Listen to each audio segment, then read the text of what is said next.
Welcome back student. Student last term पर differentiability complete किया था।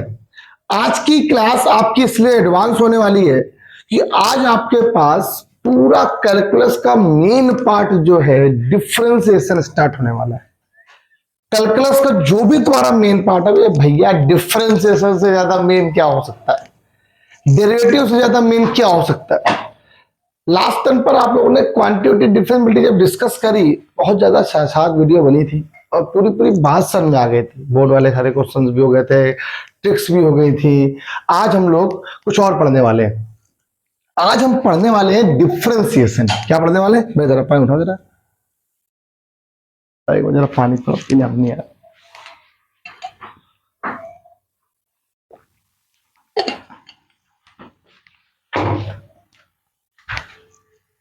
आज डिस्कस करेंगे डिफरेंशिएशन पर। वाकई भाई बहुत बढ़िया क्लास है आज। डिफरेंशिएशन जब मैंने आपको 11th में डेरिवेटिव पढ़ाया था तो शायद मैंने वहां बहुत अच्छा पढ़ाया था। यहां पर जो डिफरेंशिएशन चलेगा वो आपकी क्लास 12 का डिफरेंशिएशन है, जो आपको क्लास 12 में कंपोजिट फंक्शन से पढ़ना, बस उसके आगे का क्लास से पढ़ना है। अब प्रॉब्लम ये है कि कुछ ऐसे बच्चे भी होंगे जिन्होंने 11th पढ़ाई नहीं होगा। अब उनको कैसे पढ़ाया जाए 11th? तो थोड़ी वो चीजें तो हमें बतानी पड़ेगी, मतलब एक दो क्लासेस तो मुझे उसकी लेनी पड़ेगी, तभी हम बता पाएंगे। क्योंकि रिकॉल भी करना पड़ जरूरी। इतना जिसको आता भी होगा तो 6-7 महीने हो गए, भूल गया होगा, ठीक, याद नहीं रहा होगा उसको, टाइम हो गया उसको। अब ये जून जुलाई आ, जून आ गया, अब जून में अप्रैल हो गया, मई हो गया, इधर मार्च हो गया, फरवरी, जनवरी, 5 महीने पहले पढ़ाया था ये सब चीजें, जनवरी में पढ़ाई जाती है। तो अब बच्चों का बिल्कुल दिमाग वो हो गया होगा, तो बताना तो पड़ेगा। तो सबसे पहला काम आपके बात आती है यहाँ पर, एक छोटी सी मेरी एक रिक्वेस्ट है आपसे, बड़ा बड़ा इंपॉर्टेंट फैक्ट है, ये फंक्शन बहुत आता है। ये फंक्शन जो है ना, ये पीछा नहीं छोड़ता आपका। ये फंक्शन आपका पीछा नहीं छोड़ने वाला। ये फंक्शन क्या है? जब आप प्योर मैथमेटिक्स पढ़ रहे थे, अलजेब्रा पढ़ रहे थे, सिर्फ थ्योरी, रिलेशन, फंक्शन, फंक्शन में जब आप स्टेट कर रहे थे तो आप बता रहे थे दो एलिमेंट के बीच का जो कनेक्शन था, जो उस कनेक्शन को रिलेशन बोलते हैं, और जो इस रिलेशन को एक्सप्लेन करता है उसको क्या बोलते हैं? हम लोग फंक्शन कहते हैं। बट यहां पर हमारा सिलेबस क्या है, चैप्टर क्या है? अप्लाइड मैथमेटिक्स है। हमें आप फॉर्मूले पे बेस काम करना है। तो जरा सुनिएगा सब लोग। पहला काम, क्वांटिटी। एक चीज समझाने जा रहे हैं, क्वांटिटी क्या होती है। इनको बोलते हैं क्वांटिटीज को 2 टाइप में। पहले तो आप ये समझ लो, क्वांटिटीज होती है variables and constant. Variable and constant, थोड़ा सा ये अगर आपको क्लियर हो गया ना तो मैं बताने में थोड़ा आसानी रहेगी। डिफरेंशिएशन बड़ा सरल हो जाएगा तुम्हारे लिए। वेरिएबल क्या है बेटा? पूरे वर्ड में वेरिएबल होते हैं X Y Z U V W and T, बस इतने ही होते हैं। पूरे वर्ड में वेरिएबल्स सिर्फ इतने होते हैं, और इनके अलावा जितने बचते हैं वो सारे टर्म्स क्या होते हैं? कांस्टेंट होते हैं। कांस्टेंट मतलब for example small A, small B, small C, P Q R K L M, ये सब क्या है? कांस्टेंट है। 1 2 3 4 ऐसे करके, ऐसे, और साइन ए, cos B, tan inverse C, ठीक है, कॉट इनवर्स बी, ये सब क्या है? ये सब कांस्टेंट है। स्मॉल ई जो होता है वो आयलर वैल्यू होती है 2.71, ठीक, क्या होती है? आयलर्स वैल्यू, ये भी कांस्टेंट है। ये सारे कांस्टेंट है। बट मैं आपको बता रहा हूँ, रिसेंटली मैंने कल एक क्लास में ये पढ़ा चुका था। मैं वहां पर मैंने कल ही वहां पूछा एक बच्चे से, टेन इनवर्स बी का इंटीग्रेशन डिफरेंशिएशन क्या होता है, टेन इनवर्स ए का। मोस्टली बच्चों ने बताया 1/n + a²। मतलब आपको पता है कि a एज ए कांस्टेंट है, 10 क्या है? कांस्टेंट है। ये बात क्यों समझ में नहीं आ रही है? ये साइन क्या है? साइन ए, साइन क्या होता है? ऑपरेटर है। साइन तो ऑपरेट करता है। ए क्या? कोई भी हो सकती है। साइन 30, साइन 40, साइन 45, साइन 60 की वैल्यू सब फिक्स होती है ना, क्योंकि ए बी सी क्या होते हैं? कांस्टेंट होते हैं। कांस्टेंट, जब कांस्टेंट रखोगे किसी ऑपरेटर में वैल्यू तो फिक्स ही आएगी, अलग थोड़ी आने वाली है। ये बात आपको दिमाग में बसानी है, ये बात बिल्कुल सही करनी है। ये तभी तो समझ में आएगी जब आपको पूरी बातें क्लियर होंगी, अदरवाइज आप ऐसे नहीं कर सकते। बस यहीं से ये वेरिएबल कांस्टेंट से पूरा कॉन्सेप्ट समझ में आ जाता है। अब यहां पे क्या होता है, ये भी कांस्टेंट होते हैं दो टाइप के, पूरा समझ लो, आज डिटेल में अच्छे से समझा दे रहे हैं, ठीक है। दो क्लासेस लेंगे, अच्छे से समझाएंगे। कांस्टेंट भी क्या होता है, दो टाइप के होते हैं। एक होता है बेटा फिक्स कांस्टेंट, फिक्स्ड कांस्टेंट। एक होता है आर्बिट्रेरी कांस्टेंट।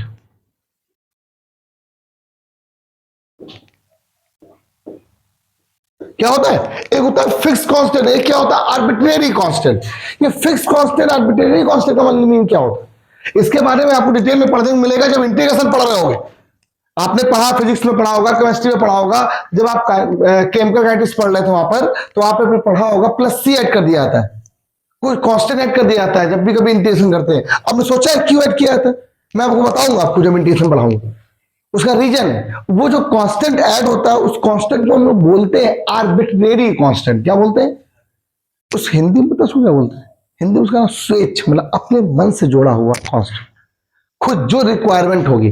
मान ली मुझे रिक्वायरमेंट 3 की है तो मैंने 3 ऐड कर दिया, 4 की है तो मैंने 4 ऐड कर दिया।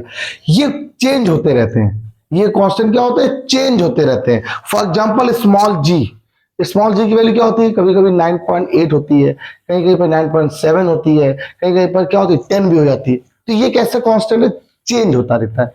लेकिन capital G 6.67 10 to power minus का 11, ये कभी भी चेंज, इससे बोलते हैं फिक्स कांस्टेंट। क्या बोलते हैं, ये क्या है, आर्बिट्रेरी कांस्टेंट, जैसी रिक्वायरमेंट वैसा वर्क।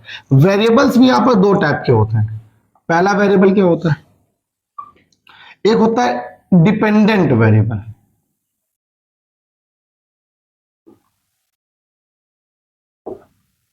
एक क्या होता है बेटा इंडिपेंडेंट वेरिएबल। अब आप सोचोगे सर ये सब पढ़ा क्यों रहे हो, देख रहे हो तो भाई बिना इसके तो मजा ही नहीं आएगा।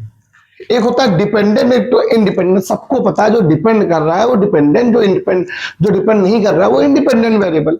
मतलब अगर आपको ध्यान दिया जाए, जिसके भी रिस्पेक्ट पे डिफरेंशिएशन होता है वो इंडिपेंडेंट होता है।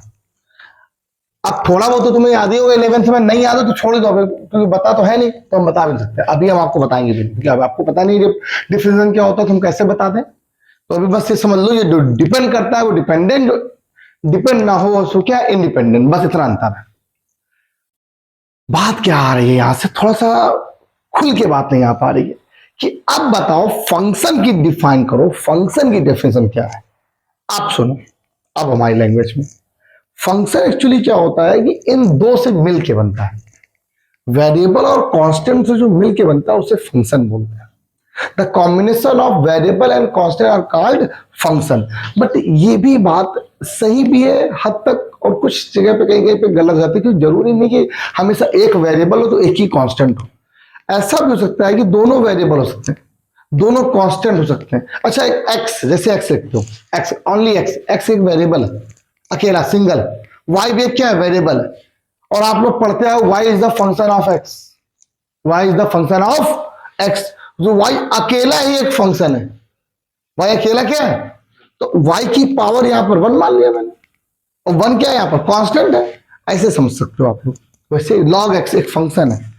जरा सुन लो जरा बात, लेकिन मेन अगर आपको याद करना है तो the combination of variable and constant, खत्म बात। मतलब एक वेरिएबल ले लो, एक कांस्टेंट ले लो, या दोनों वेरिएबल या दोनों कांस्टेंट ले लो, आपका फंक्शन बन जाएगा। फॉर एग्जांपल जरा y इक्वल टू क्वेश्चन एक बोलो, y इक्वल टू e की पावर x। देखो e क्या है, कांस्टेंट, पावर में x क्या है, variable.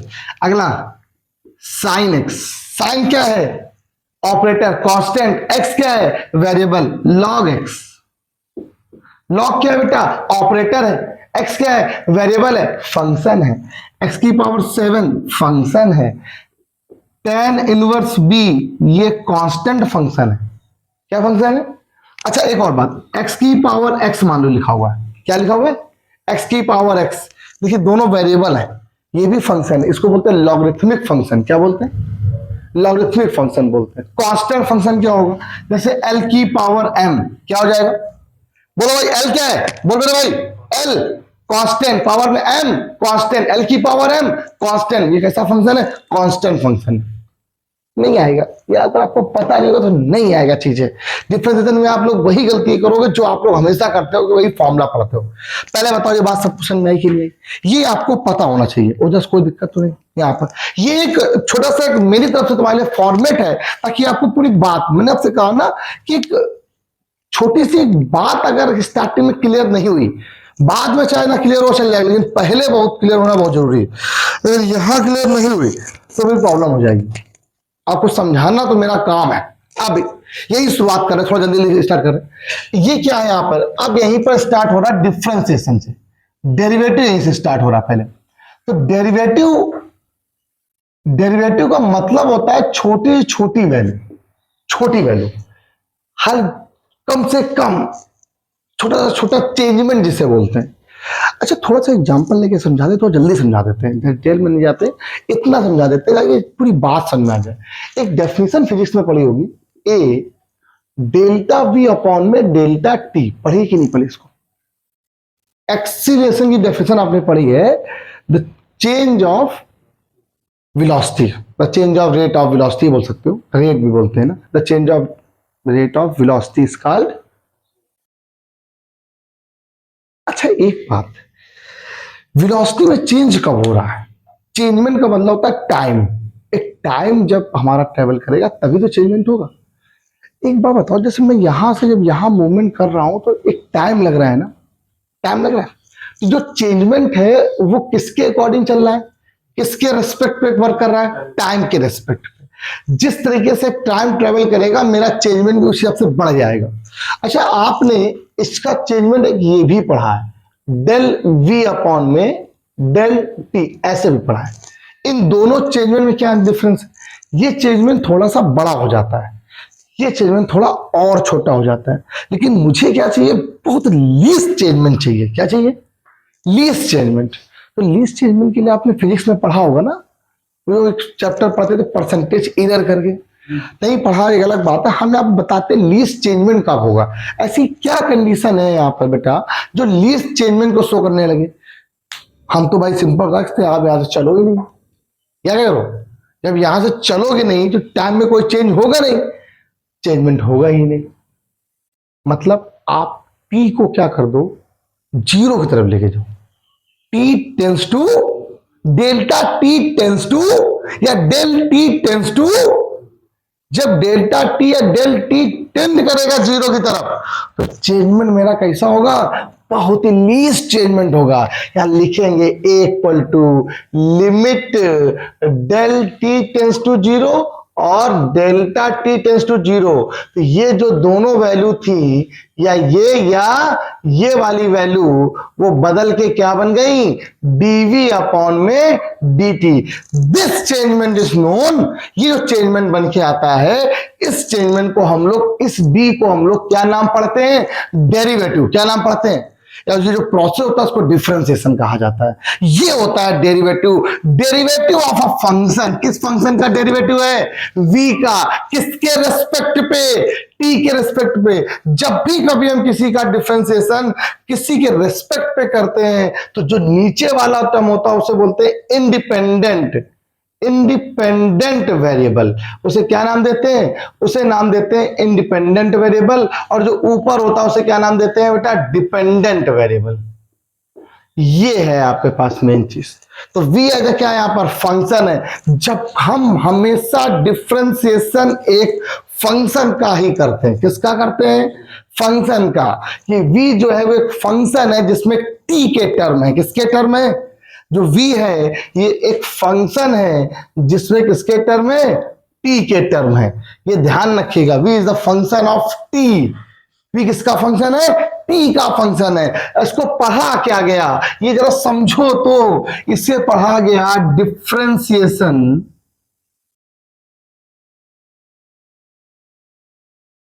Of v with respect to t।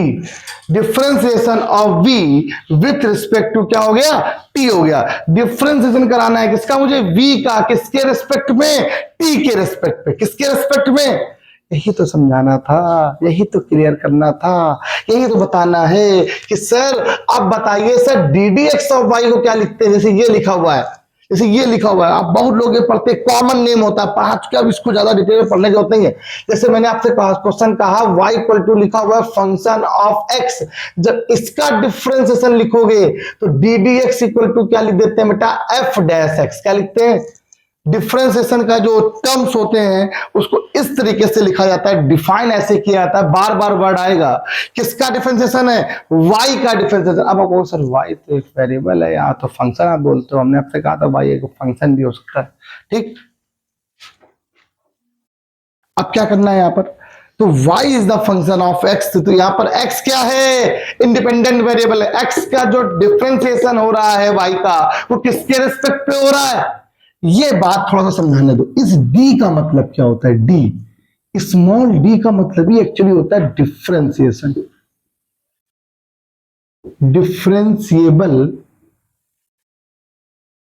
Differentiable operator, ये बोलो। ये d जो है इसका मीन है डिफरेंशिएशन ऑपरेटर। एक और वर्ड, ये कैपिटल D सर क्या होता है,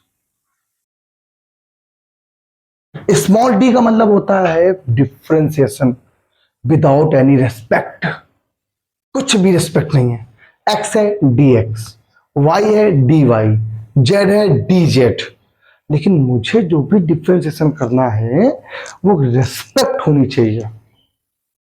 रेस्पेक्ट किसके अंडर में कर रहे हो, किसके रेस्पेक्ट पे, ये किसका फंक्शन है। तो कैपिटल डी का मतलब क्या होता है, डिफरेंशिएशन नहीं होता, इसका मीन होता है differentiation with respect to x, या differentiation with respect to z, जिसका फंक्शन है, जिस भी टर्म का, मान लो टी का है तो रिस्पेक्ट टू टी, जेड का है तो रिस्पेक्ट टू जेड, अगर एक्स का है तो डी डी एक्स एक्स, वो डिपेंड करता है। लेकिन ध्यान रखना स्मॉल डी कैपिटल डी में ये डिफरेंस होता है। स्मॉल डी का मीन होता है ओनली डिफरेंशिएशन, और कैपिटल डी का मतलब होता है differentiation with respect to x. क्या होता है, differentiation with respect to x. इसको लिखते हैं डी डब्ल्यू r to x, differential with respect to x. अच्छा, इसको पढ़ते क्या है, डी, ये कुछ लोग d y by d x पढ़ते हैं। क्या पढ़ते हैं, मैंने आपसे बोला था गलत पढ़ते हैं। क्या पढ़ते हैं, d D x of y. क्या पढ़ते हैं, d D x of y. D का मतलब डिफरेंशिएशन, डी एक्स इसके रेस्पेक्ट पे ऑफ वाई का मीन वाई का डिफरेंशिएशन, वाई का डिफरेंशिएशन एक्स के रेस्पेक्ट पे, या हम लोग डीएक्स के रेस्पेक्ट पे बोल सकते हैं। ठीक है, ये ध्यान रखिएगा सभी लोग। ये होता है डिफरेंशिएशन करने का, ये होता है सिंबल। इसे हम लोग इस तरीके से इंक्लूड करके सॉल्व करते हैं, बात बताते हैं। अच्छा ये बताओ, कितने बच्चों को डिफरेंशिएशन के फॉर्मूले याद हैं, जो बताए थे 11th में? नहीं याद है, मैं लिखवा दूं, अब प्रूवमेंट ना बोलना कि सर ये कैसे हुआ क्या हुआ, लेकिन समझाना तो पड़ेगा ही ना। 2 क्लासेस चाहिए मुझे, आज की क्लास, आज जितना हो पाएगा वो, और कल रिकॉल कराने के लिए पूरी बात, ताकि मजा आ जाए कि हाँ सर चल क्या रहा है। फिर आपका कार्यक्रम शुरू करते हैं। फिर देखो, ये पूरी वीक क्लास होनी है ना, अब तो मजा आ जाएगा देखना। तो चैप्टर देखना बस तुम लोग, बस क्लास स्टार्ट होने दो। अच्छा हो गया, जरा छोड़ को फटाक से। हाँ प्यारे बच्चों, जैसे लोग सुनो मेरी बात। अब यहां से क्वेश्चन क्या करना है आपको, अब फॉर्मूला सबको याद है ना, डी डी एक्स, पहला formula D D x x की पावर एन। मैंने आपसे बोला था एक्स की पावर एन का फॉर्मूला नहीं होता है, मैं आपको बता दे रहा हूं। ये जो एक्स क्या है बेटा, वेरिएबल, पावर में एन क्या है, कांस्टेंट। फॉर्मूला होता है कांस्टेंट पहले और एक कांस्टेंट में क्या हो गया, कम। फॉर एग्जांपल, जैसे मैंने बोला y इक्वल टू क्वेश्चन लिखा है x की power 7, y equal to question लिखा है बेटा l की power m, y equal to question लिखा है बेटा e की power e, y equal to question लिखा है बेटा x की पावर e, लिखा हुआ है। जरा सुनिएगा, differential with respect to x, d डब्ल्यू आर टू एक्स। वाई का डिफरेंशियल बेटा क्या होता है, डी डी एक्स भाई। ये क्या हो जाएगा, डी डी एक्स एक्स की पावर 7, पावर पहले और एक पावर में क्या हो गया, ब्रेक हो गया, कम हो गया, मतलब हो गया, पक्का है। ये किसका फॉर्मूला है, एक्स क्या है बेटा, वेरिएबल है, पावर में क्या है, कांस्टेंट है, तो पावर पहले पावर में एक कम। ये क्वेश्चन क्या लिखा हुआ है, वाई का डिफरेंशिएशन होता है डी डी एक्स वाई। इधर लिखो बेटा विभू, एल की पावर एम, एल क्या है, पावर में एम क्या है, हाँ एल क्या है, पावर में एम क्या है? एल क्या है, पावर में एम क्या है, देखो ना चेक करके। कांस्टेंट की पावर कांस्टेंट क्या होता है, कांस्टेंट होता है, क्या होता है। और किसी भी कांस्टेंट का डिफरेंशिएशन लिख लो यहां पर, किसी भी कांस्टेंट का डिफरेंशिएशन जीरो। अब बच्चों को बड़ी प्रॉब्लम होती है कि सर कांस्टेंट का डिफरेंशिएशन आप जीरो बोल रहे हो, ठीक है, लेकिन अगर कांस्टेंट किसी भी वेरिएबल के साथ इनटू में लिख के आ जाए एक्स ऐसे करके, तब तो जीरो नहीं होता है। कांस्टेंट अकेला होगा तब जीरो होगा, अगर कांस्टेंट अकेला है तब जीरो, अदरवाइज एक कांस्टेंट बाहर हो जाएगा और एक्स का डिफरेंशिएशन हो जाएगा एक्स के रिस्पेक्ट पे। इस बात को समझो पहले सभी लोग, एक मिनट जरा रुकना, इस बात को सब लोग समझो अच्छे से। ये क्या लिखा हुआ है, y का डिफरेंशिएशन e की पावर डी डी एक्स, ये क्या है, वेरिएबल की पावर कांस्टेंट, कांस्टेंट पहले और एक कांस्टेंट में क्या हो गया, कम हो गया। ये क्या है, d D x of y, e की पावर ई का, कांस्टेंट की पावर कांस्टेंट का डिफरेंशिएशन कितना हो जाएगा बेटा, जीरो हो जाएगा। बताओ कोई डाउट है क्या, पक्का, ओके। अगला यहां से दूसरा फॉर्मूला, पहला फॉर्मूला ये बन गया, दूसरा फॉर्मूला e की पावर x का, ए क्या है बेटा, कांस्टेंट की पावर वेरिएबल का फॉर्मूला क्या बनेगा, कांस्टेंट की पावर वेरिएबल, जरा देखना, कांस्टेंट की पावर वेरिएबल लॉग ए बेस ई, क्या हो गया, ए की पावर एक्स का फॉर्मूला क्या बन जाएगा, लॉग ए बेस ई। अच्छा यहां मान लीजिए ई होता है, मान लीजिए ई भी तो ई की पावर एक्स भी तो कांस्टेंट पावर वेरिएबल होता है, थोड़ा समझा ही रहा हूं तो समझ लो अच्छे से, ठीक है, पूरी बातें क्लियर करा दूं अच्छे से। ये क्या है, अगर मैं यहां से फॉर्मूला लगाता हूं ई की पावर एक्स का, तो ई की power x log e base e, उसका फॉर्मूला बन जाएगा e की पावर x। 11th में बहुत डिटेल में पढ़ाया था, टाइम वेस्ट ना करो यहां पर, बस पढ़ाने दो।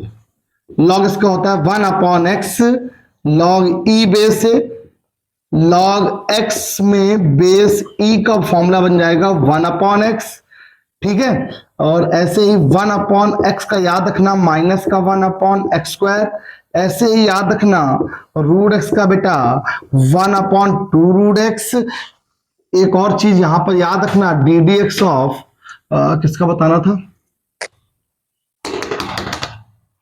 एक्स का क्या होता है बेटा 1। ये सब फॉर्मूले हैं जो 11th में आपको पढ़े थे, यहां पे लिखाने तो पढ़ेंगे। D D x of sine x का कॉस एक्स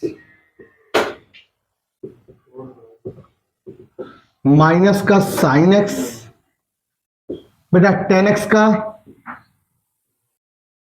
सेक स्क्वायर एक्स, सेक एक्स का बेटा sec x into tan x, cot x का माइनस का कॉसेक स्क्वायर एक्स,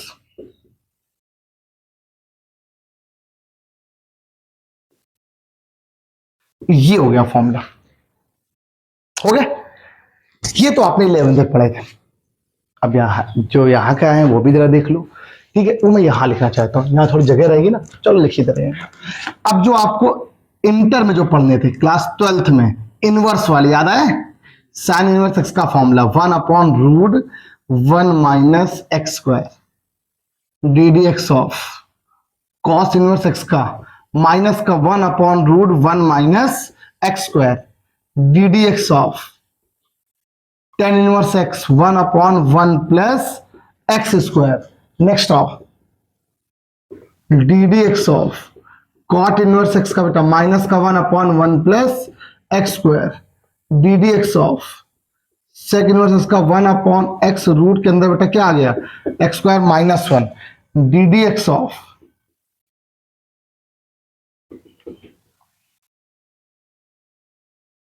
ये लीजिए आप, ये चीजें बहुत अच्छे से समझानी है। अब ये बताओ, ये जो डिफरेंशिएशन ऐसे क्वेश्चन लिखा हो, मान लीजिए क्वेश्चन इस फॉर्म में आ जाए, x की पावर m e की पावर x log x, अब जो अलग अलग लिखे हुए थे उनको अलग एक साथ लिख दिया गया। मुझे डेरिवेटिव जो निकालना है वो किसका निकालना है, y का डिफरेंशिएशन फाइंड करना, लेकिन फंक्शन हमेशा एक लीनियर फॉर्म में होना चाहिए, लीनियर पॉलिनोमियल में होना चाहिए। किस फॉर्म में होना चाहिए, एक लीनियर पॉलिनोमियल। अब जरूरी नहीं कि लीनियर ही हो, क्वाड्रेटिक पॉलिनोमियल हो सकता है, पावर सीरीज के फॉर्म में हो, जिसको हम सेपरेटली अलग अलग क्या कर सेपरेटली डिवाइड कर सकें, सेपरेटली एक बेस अलग बना सकें, बस इतना अंतर है, सेपरेट कर सकें टर्म्स को। अब जैसे टर्म को सेपरेट करने का मतलब देखिए, अब एक एग्जांपल यहां पर y इक्वल टू लिखा हुआ था x प्लस 1/x, तो मैंने क्या किया, x को डिवाइड कर दिया, तो 1 प्लस क्या आ गया 1/x, हुआ कि नहीं हुआ? जरा सुनना, y का क्या होता है differentiation, D D x of y, इस टर्म को अलग कर दिया x की पावर m, इस टर्म को अलग कर दिया, जरा सुनना, x की पावर m का क्या होता है, m x की पावर m माइनस 1, e की पावर s का e की पावर s, log x का 1/s, कोई दिक्कत नहीं। नेक्स्ट आओ यहां पर, y का डिफरेंशिएशन क्या होता है बेटा, d D x of y, 1 का डिफरेंशिएशन 1/x का माइनस का 1/x स्क्वायर, ऐसे बहुत सारे क्वेश्चन ऐसे लिखो। y इक्वल टू देखिएगा ax square plus bx plus c, y का डेरिवेटिव बेटा d D x of y, इस पार्ट को सेपरेट सेपरेट सेपरेट, जरा सुनिएगा, d D x of a x square, d D x of b x, d D x of c. मैंने आपसे बोला ना क्लास 11th नहीं है, 11th नहीं है कि जो मैं आपको बच्चा समझ के पढ़ा रहा होता तो मैं एक ही क्वेश्चन बताता अलग अलग करके। क्लास 12th है, थोड़ा समझो इस बात को, ठीक है, इस बात को थोड़ा समझो, क्लास 12th है भाई, ऐसा लगता है कि चीजें नहीं होनी चाहिए। अब जरा सुनना, ए कांस्टेंट बाहर हो गया, D D x of X square, B constant बाहर हो गया, D D x of X, C अकेला है, सी का कांस्टेंट में डिफरेंशिएशन कितना हो जाएगा जी, खत्म। देखा, ए देखिए कांस्टेंट बाहर, एक्स स्क्वायर का क्या हो गया 2x, बी कांस्टेंट बाहर, एक्स का कितना हो गया 1, ये देखिए हो गया। और बताओ, और क्वेश्चन बताएं, y इक्वल टू ax की whole power m, b upon x की होल पावर m, तो बस छोड़ना बस 2 minute, y equal to a की पावर m, x की पावर m, b की पावर m, x की पावर माइनस m। बोल भाई y का डिफरेंशिएशन क्या होता है, ये देखिए कि a की पावर m कांस्टेंट है ना, बाहर हो जाएगा a की पावर m, बचे कितना m x की पावर m माइनस 1, b की पावर m बाहर हो गया, माइनस m x की पावर माइनस m माइनस 1। ये देखिए एक और, y इक्वल टू एक क्वेश्चन लिखा हुआ है साइन x प्लस ए, क्या लिखा हुआ है बेटा, चलो ये मुझे बता जरा, ये क्या लिखा है, y इक्वल टू, बोलना पहले फॉर्मूला लिखो, sign A cos B plus cos A. अब देखिए इस पार्ट को अलग करेंगे, इस पार्ट को, y क्या होता है d D x of y, क्या होता है, जब मैंने इस पार्ट को अलग डिफरेंशिएट करना है तो D D x of sine X cos A plus D D x of cos X sine A. बोल बोल मेरे भाई, क्या है यहां पर, कुछ कांस्टेंट है क्या, कोई कौन सा कांस्टेंट है, बस कॉस से बाहर हो गया। अच्छा फर्स्ट इंटू सेकंड लगाया था तुम, हमें पता तो यही करोगे, इसीलिए से बताया, कॉस से क्या हो गया कांस्टेंट है ना, तो कॉस से कांस्टेंट हो गया, साइन एक्स का cos X, sine A constant हो गया, कॉस एक्स का माइनस का sine S, cos A cos B minus sine S sine B, formula किसका लिखा हुआ है कॉस ए प्लस बी का। अब चाहूं तो मैं इसको डायरेक्ट बता सकता था साइन एक्स प्लस ए का कॉस एक्स प्लस ए, जिसको लिख किया उसका डबल होता है क्लास 12 से कंपोजिट फंक्शन से, लेकिन तब ना जब आपको आएगा, पता भी तो हो, हमें थोड़ा पता है, अब पता चलेगा। पहली बात, ये बात आप अच्छे से समझ लो अपने पास दिमाग, ये मुझे पहले आपको थोड़ा बेसिक्स पढ़ाने पड़ेंगे, ये जो सिंपल वाले हो गए, अभी मल्टीप्लिकेशन डिवीजन वाली क्लास कल खत्म करना पूरा, ये सिंपल खत्म करना, परसों से कंपोजिट फंक्शन में मुझे लेके आना है, मतलब दूसरी क्लास से हम आप लोग को कंपोजिट फंक्शन में ले आएंगे। आज की क्लास तो इंट्रोडक्शन हो गई पूरी, और बहुत अच्छे से मैंने समझाया आप लोग को। आई होप आपको ये वीडियो बिल्कुल क्लियर लगी होगी, और अगर डिटेल में पढ़ना चाहे तो डिटेल में क्या है, इतना बहुत पढ़ा दिया, तो आप 11 की वीडियो डेरिवेटिव पढ़ सकते हो जाके, लेकिन ये भी सही है, आप इससे मत पढ़ो, ये ज्यादा सही है, इसी को आप पढ़ो भाई। और प्लीज भाई लाइक शेयर कमेंट जरूर किया करो, आप लोग करते नहीं हो, अच्छा लगता है अगर आप करोगे तो, ठीक, चीजें अच्छी लगती हैं, और पढ़ाई करते रहो, कीप प्रैक्टिसिंग, पढ़ते रहो, और क्या बोले, हाँ तैयारी करते हो यार, ये सब फॉर्मूले आपको बिल्कुल याद हों, इनमें नहीं कभी कंप्रोमाइज करना कि उसमें फॉर्मूले नहीं याद है तो बड़ी प्रॉब्लम होती है। फॉर्मूले आपको सारे याद होने चाहिए। अगर फॉर्मूले नहीं याद है ना तो हो सकता है कि आप चीजें कर ही ना पाओ। ठीक, तो आज कितना ही, बाय बाय क्लास, कल मिलते हैं नेक्स्ट टाइम, बाय बाय।